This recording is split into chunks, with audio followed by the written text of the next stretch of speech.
Boa noite a todos. Queria agradecer novamente pela confiança Thelminha. O tema de hoje é o capítulo 7 do Evangelho segundo o Espiritismo, Bem-aventurados os pobres de espírito, e a gente vai passar aqui por o que é preciso entender por pobres de espírito, a gente vai passar também por todo aquele que se eleva será rebaixado, e no final, mistérios ocultos aos sábios e aos pequenos. Então são esses três temas que seriam os itens do 1 ao 10. E o Evangelho já começa com uma mensagem de Mateus: Bem-aventurados os pobres em espírito, porque deles é o reino dos céus. Essa mensagem também está em Lucas 6,20: Bem-aventurados os pobres, porque vosso é o reino de Deus. Na oratória de hoje, eu venho com o objetivo, primeiro, de esclarecer a necessidade de se combater o orgulho e o egoísmo e quais são as consequências práticas da gente seguir nesse combate. Mas antes de começar, é sempre bom explicar o que Jesus quis dizer com pobres de espírito. A gente começa a ver algumas dificuldades em traduções conforme o tempo foi passando, porque a gente tem algumas expressões linguísticas que foram usadas na época do Velho Testamento, e o sentido pobre de espírito, ele por anos passou a ser um sentido com uma conotação pejorativa, e o que dificultaria o nosso entendimento. Por exemplo, no Antigo Testamento, em Isaías capítulo 66, versículo 2, diz o seguinte: Tudo isso foi minha mão que fez, tudo isso me pertence. Oráculo de Javé, eis para quem estão voltados meus olhos, para o pobre e o abatido, e para aquele que treme diante da minha palavra. Em Isaías também, 57:15, diz assim: Porque assim diz o alto e o sublime, que habita na eternidade e cujo nome é santo.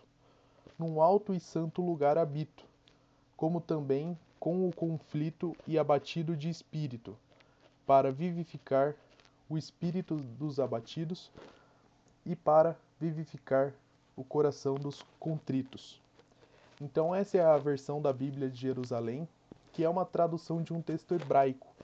Já na época de Jesus, o aramaico, que era a língua popular e que eles utilizavam na época.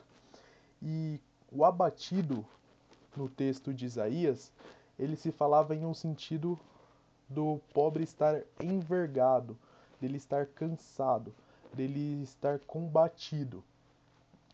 Igual quando a gente tem uma missa hoje em dia, e ainda assim hoje em dia já tá raro isso, mas ainda tem em alguns lugares, onde a missa é feita, não aqui no Brasil é raro ter em aramaico, mas se tem em algumas tradições, se tem na língua antiga, não mais na língua original do país. Alguns padres fazem em latim. E aqui, no livro de Targum, que é um livro da época de Jesus, Jesus entra na sinagoga em Cafarnaum e ele lê um texto de Isaías. E Jesus diz o seguinte: Hoje essa profecia se cumpriu entre vós. Assim disse Javé Adonai: Os céus são o trono da minha glória e a terra um apoio aos meus pés. Qual a casa vocês poderiam construir diante de mim? Fechando. E aqui é exatamente o que Estevão usa para dizer, e aí abrindo aspas para Estevão: Deus não habita em templos feitos por mãos humanas. Fecha aspas para Estevão. E o que isso quer dizer? Quer dizer que Deus criou o céu e a terra. E o que mais a gente poderia oferecer para ele? Se Deus fez tudo isso, por que ele se contentaria com tão pouco, que seriam os templos que a gente constrói? Mas continuando o texto de Jesus, quando ele entrou em Cafarnaum, ele continua: Qual a casa que poderiam construir diante de mim? E qual o lugar para a morada da minha presença? Pois o meu poder se realizou no céu e na terra. Eu, porém, digo: nisso consiste a minha vontade, olhar para um humilde e abatido de espírito e que treme diante da minha palavra. Então, o que Jesus quis dizer com isso? Qual a verdadeira morada que ele quer encontrar? não é aquela morada construída materialmente por mãos humanas. Não é o templo feito de ouro. Não é a casa de Cristo com barras de ouro, com joias preciosas penduradas, com o sentido de mostrar riqueza e poder da instituição, da igreja ou daquela religião. E sim, Deus pergunta: o que você tem para ser a minha morada? O que nós verdadeiramente somos enquanto espíritos, enquanto pessoas encarnadas? Se Jesus aparecesse na sua frente agora e ele perguntasse: o que você é? O que você responderia ao Mestre? Ele nos vê perfeitamente como somos. Então, você seria uma morada adequada a Cristo? Você seria alguém que ele poderia uh, conversar e sentir uma elevação moral, sentir que você está se melhorando, buscando evolução? Já pegando o livro Boa Nova, psicografado por Chico Xavier, pelo espírito Humberto de Campos, isso já na década de 40, ele relata que 3 pessoas procuram Levi. E a mensagem é a seguinte: o que poderas realizar, Lisandro, aleijado como és? E tu, Áquila, não foste abandonado por sua família, sob o peso de sérias acusações? E tu, Pafos, acaso edificaria alguma coisa com as tuas atuais aflições? Então Levi vai contar essa história para Jesus, que o responde: no entanto, Levi, precisamos amar e aceitar a preciosa colaboração dos vencidos do mundo. Se o Evangelho é a boa nova, como não há de ser a mensagem divina para eles, tristes e deserdados na imensa família humana? Os vencedores da terra não necessitam de boas notícias. Nas derrotas da sorte, as criaturas escutam mais alto a voz de Deus, buscando os oprimidos, os aflitos e os caluniados. Sentimos-los tão unidas ao céu nas suas esperanças, que reconhecemos na coragem tranquila que revelam um sublime reflexo de nosso Pai e seus espíritos. E aí, já encerrando o texto, ele diz: até que a esponja do tempo absorva as imperfeições terrestres, através de séculos de experiência necessária, os triunfadores do mundo são pobres seres que caminham por entre tenebrosos abismos. É imprescindível, pois, atentemos na alma branda e humilde dos vencidos. Para os seus corações, Deus carreia bênçãos de infinita bondade. Esses quebram os elos mais fortes que os acorrentam às ilusões e marcham para o infinito do amor e da sabedoria. O leito de dor, a exclusão de todas as facilidades da vida, a incompreensão dos mais amados, as chagas e as cicatrizes do espírito são luzes que Deus acende na noite sombria das criaturas. Então, acaba ficando ainda mais claro o entendimento com a explicação de Chico Xavier, que Deus usa as nossas dores, os nossos sofrimentos, e quando a gente entende, a gente tem essa dimensão de que a gente precisa disso, a gente consegue ter a humildade suficiente para entender as coisas boas que Deus também coloca nas nossas vidas, de que todo o nosso sofrimento, de que toda a nossa dificuldade é passageiro e que isso vai trazer uma felicidade adiante, um pouco mais à frente. Então a gente precisa resignar e continuar na nossa luta diária, na nossa busca do dia a dia. E falando tudo isso, falando também sobre traduções, bem-aventurados os pobres do espírito, pegando essa palavra bem-aventurados, que é algo que a gente não utiliza muito no nosso dia a dia, o que seria? Seria uma tradução já de alegre ou muito feliz. Então, a questão dos bem-aventurados seriam aqueles felizes ou merecedores de graça. Então, cortando a frase para que a gente entenda um pouco melhor, o que seria o bem? O bem seria o oposto do mal, e o bem maior levando Jesus como a nossa referência sempre. a gente está falando de amor. E aventurado, segundo o dicionário brasileiro, tem a ideia de ventura ou destino, pessoas destinadas ao bem, que é a nossa lei de amor, justiça e caridade, mas como destinadas ao bem? Justamente pela lei de amor, pela lei de causa e efeito, e nas reencarnações que nós vamos tendo, na evolução do nosso ser como um espírito. Degrau por degrau, encarnação após encarnação, a gente vai galgando sempre colocações maiores na evolução espírita.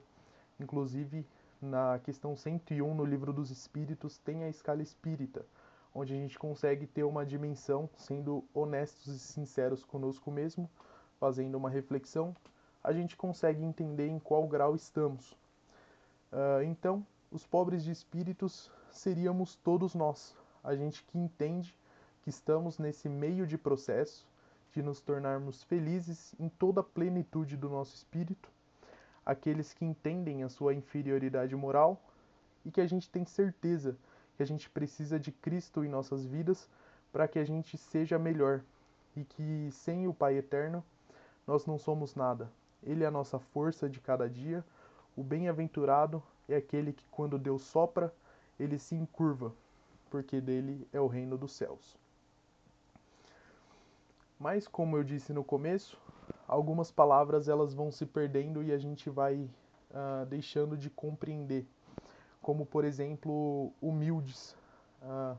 Muitas vezes a gente vê uma pessoa que é simples e a gente fala que aquela pessoa é humilde. Então a gente precisa entender o que humildes significam no sentido espiritual. E pessoas humildes, elas são aquelas que não querem ser o centro das atenções, que não buscam apenas o seu destaque individual, mas sim trabalham para a coletividade, mesmo que isso venha incomodar a sua própria estadia no dia a dia. E aqui um exemplo prático, o próprio homenageado da casa, que é o Chico Xavier. Chico Xavier, ele era uma pessoa simples e ele também era uma pessoa humilde. Chico, apesar de todos os livros que escreveu, poderia ter pegado o dinheiro dos livros e ter ficado para ele, algo que ele não fez, fez doação de todos os valores, porque ele não se sentia o autor das obras. Chico dormia em um colchão simples, um colchão comum, tinha 4 ou 5 pares de roupa, ele tirava uma para pôr para lavar, colocava outra. Ele faleceu sem ter uma grande casa, sem morar em um grande lugar, sem ter um carro. E Chico, ele era também muito humilde de espírito, porque ele entendia a estada e a evolução moral de cada um. Ele, sem julgamentos, ele ajudava e procurava auxiliar o maior número de pessoas que ele poderia. Eu lembro até de uma entrevista que foram fazer com ele, o repórter estava desconfiando das habilidades mediúnicas do Chico, fazia perguntas extremamente capciosas para que Chico se contradizesse, e o Chico pegou na capa do livro, fez um autógrafo e colocou o nome verdadeiro do repórter, que ele tinha se apresentado com outro nome. Falou: na sua casa, quando você estiver editando o texto, você abre e lê. E aí o repórter falou: tá bom, continua a entrevista, tentando fazer pegadinha. Quando ele chegou em casa, ele abriu e viu a mensagem de Chico, que Chico tinha entendido quem era ele por algum aviso do plano espiritual. E Chico poderia ter utilizado isso para desmoralizar o repórter, para querer acabar com a carreira dele, e Chico não fez isso. Então, demonstrando até uma humildade de reconhecer a evolução espiritual daquele profissional. Isso é algo que todos nós podemos fazer no nosso dia a dia. Chico ajudava da forma dele, com as psicografias dele, mas cada um tem uma habilidade que o torna único. Cada um tem o seu jeito de ajudar e de fazer diferente. Então é bom que a gente procure esse nosso jeito e que a gente comece a um pouquinho ajudar uma pessoa na esquina, ajudar um parente que precisa, e a cada um fazer do mundo um lugar um pouco melhor. Então, os pobres de espírito são as pessoas que buscam o conhecimento, a riqueza interior, que seria o seu desenvolvimento moral, deixando as aparências exteriores sempre em segundo plano. essas pessoas que cultivam humildade e caridade. E por isso que o reino dos céus será dela. E uma frase de Emmanuel, para nos ajudar ainda mais a entender tudo isso, quando ele diz: aquilo que os olhos humanos cobiçam está morto ou morrendo. Tudo aqui tem um prazo de validade, a não ser Deus, que é eterno. Mas ainda, para que vocês respondam, vou ficar vendo aqui a reação de vocês. O que vocês acham que é o reino dos céus? Eu estava conversando com um amigo quando soube que eu ia fazer essa palestra. Ele é de uma outra religião. Eu perguntei o que é o reino dos céus. Ele ficou assim esperando, não sabia o que responder. Eu fiquei muito curioso. Falei, bom, será que ele vai vir aí com uma mesa repleta de Nutella? Será que ele vai vir com anjos maravilhosos? Eu quero saber também, porque dependendo do que for, eu troco aqui o reino dos céus, fico com a banheira de Nutella. Ainda mais sem engordar, eu conseguindo bater minhas asinhas voando sem problema de peso, eu vou na hora. Aí eu queria explicar para vocês que o reino dos céus, ele não é um local, não tem CEP, não dá pra gente comprar tijolo, não dá pra gente fazer um minha casa, minha vida com a espiritualidade. Acredita, eu tentei, procurei a caixa, falei, ó, dá pra dividir esse apartamento em 3 encarnações? Não dá. Então a gente precisa galgar esse espaço no céu, que não é um local, e sim um estado de espírito, e que a gente pode conseguir através das nossas encarnações. Esse estado ele abrange uma paz e uma felicidade interior que a gente só consegue alcançar aplicando os ensinos do Mestre Jesus, e a gente só consegue isso aplicando os ensinamentos do Mestre Jesus com muita humildade, entendendo onde a gente erra, para que a gente tenha o reconhecimento dos nossos erros, dos nossos defeitos. E errar é humano, a gente pode errar, o que a gente não pode é ficar insistindo no erro. A gente precisa sempre buscar formas de melhoria. E já no livro Pensamento e Vida, que é de Emmanuel, psicografado pelo Chico, no capítulo 24, o próprio Emmanuel traz conceitos do que significa humildade. E ele diz: no fundo, humildade é conhecimento da nossa pequenez no universo. Então, quando a gente reconhece que nós somos um grão de areia perto de tudo que é o universo, dessa complexidade que muitos cientistas brilhantes que a gente idolatra, como Einstein, não conseguiram explicar a magnitude do universo. Imagina o que nós somos.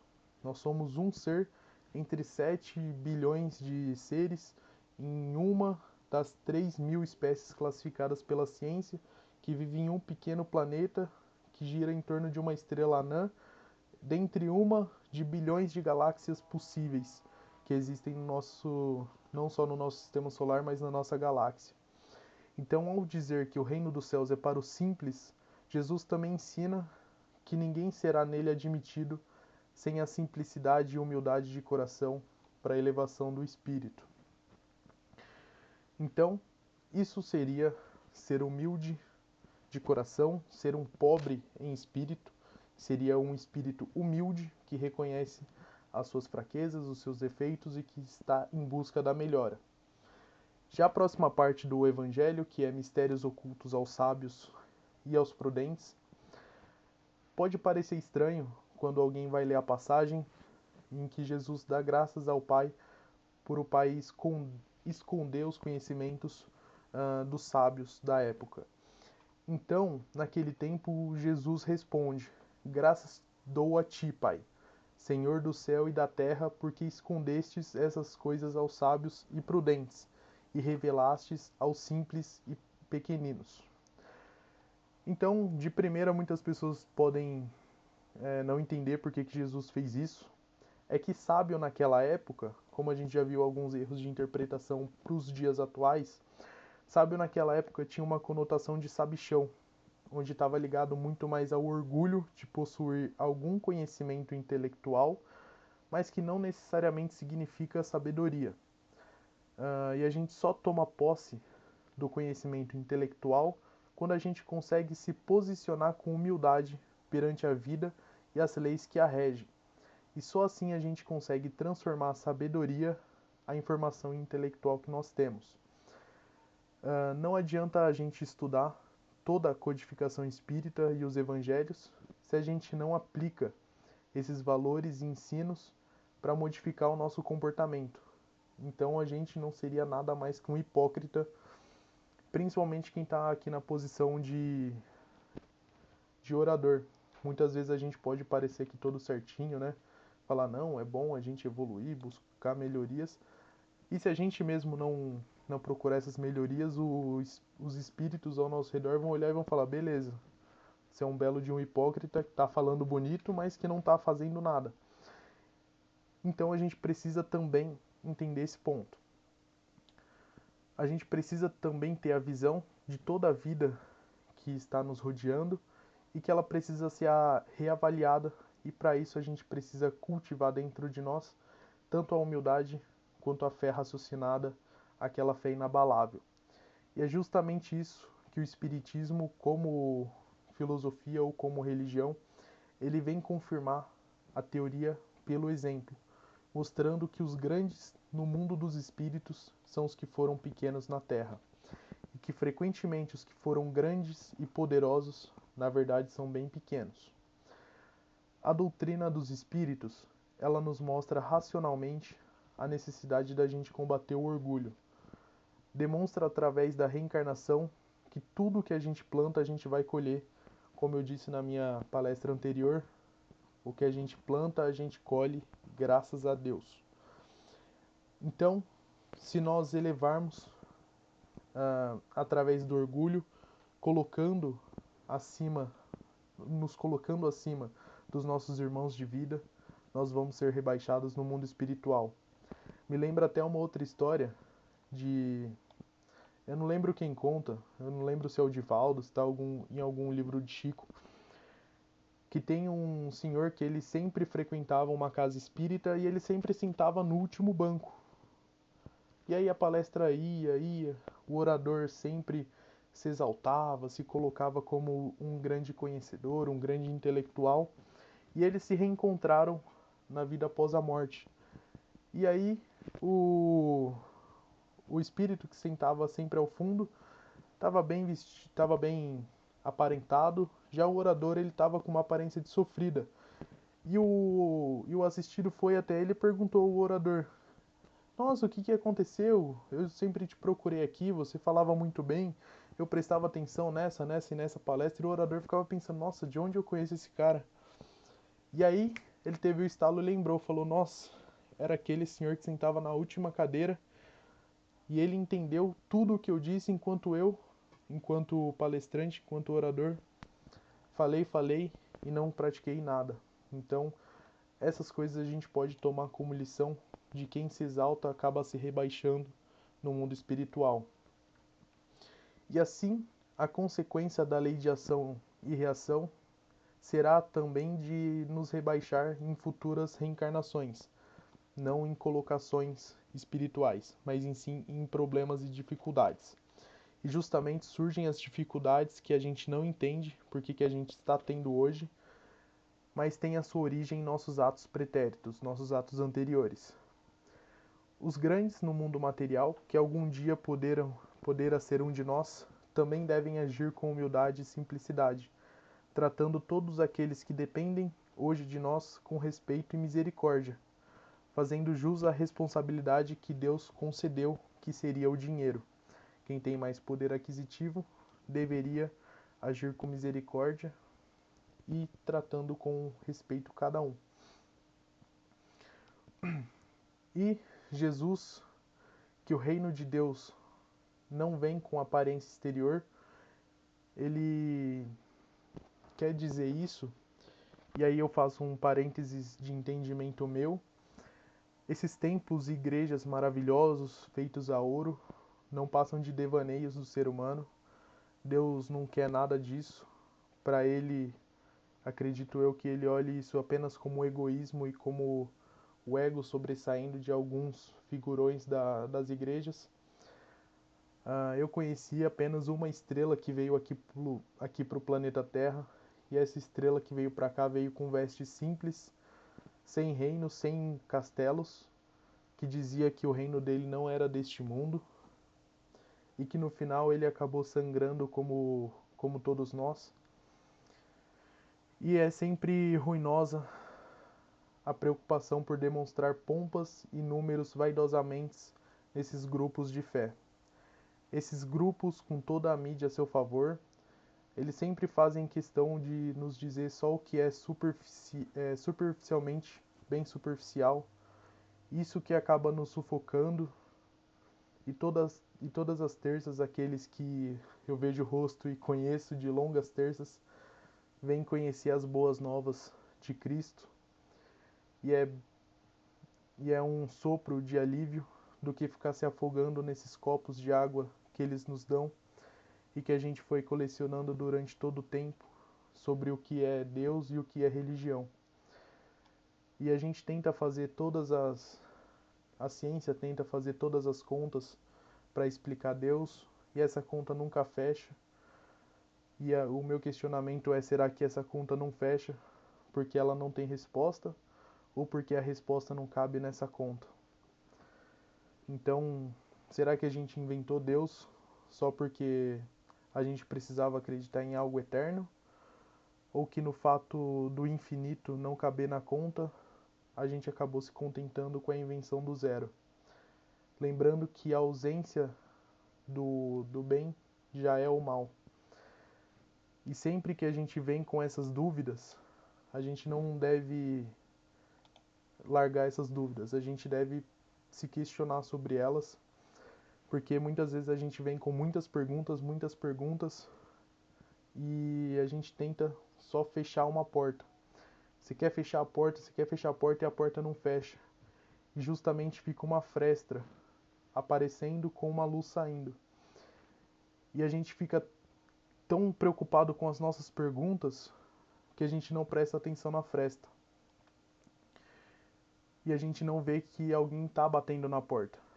E as religiões que constroem grandes templos e ficam navegando nesse mar de hipocrisia, levando a fé de muitos para o coma, é aí que a gente consegue ver um homem andando por cima das ondas de um cardiograma, e sem muita explicação, esse homem diz: "Vinde a mim, aqueles que têm sede e que estão sobrecarregados." E aqui para vocês eu não sei explicar como é um convite. Eu só sei que eu tô indo nesse convite. Então, vi que já tá dando meu tempo aqui. Só para terminar, eu queria lembrar uma frase de Nietzsche, onde ele diz: "Os que forem vistos na dança serão taxados de loucos por aqueles que não ouvem a canção." Fecha aspas para o Nietzsche. E já que o Mestre Jesus é o nosso caminho, a verdade e a vida, e se só for real é possível crer, como eu disse, eu não posso explicar um convite. O máximo que eu posso fazer é fazer o convite para vocês. Vem e vede, porque o Senhor é bom. Então, bem-aventurados os humildes de coração, porque eles herdarão o reino dos céus.